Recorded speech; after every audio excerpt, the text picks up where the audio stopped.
Hello everyone, friends. This is Valor's channel. Today I'll show you how to link Epic Games and Twitch together. Yes, for Twitch drops. There are two ways to do this. You can go to the Epic Games website. Yes. Then click here and log into your account.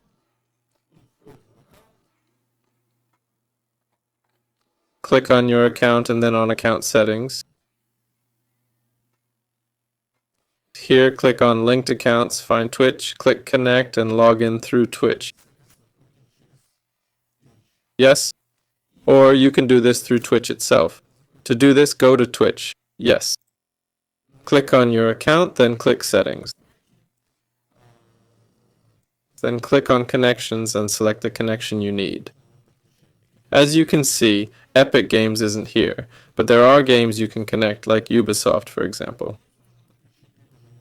Right? If you play Valorant through Epic Games, for instance, you can connect your game this way. There you go. So that's basically how it's done. Yes, that's all for now. This was Valor. Please like and subscribe to the channel. Bye, everyone.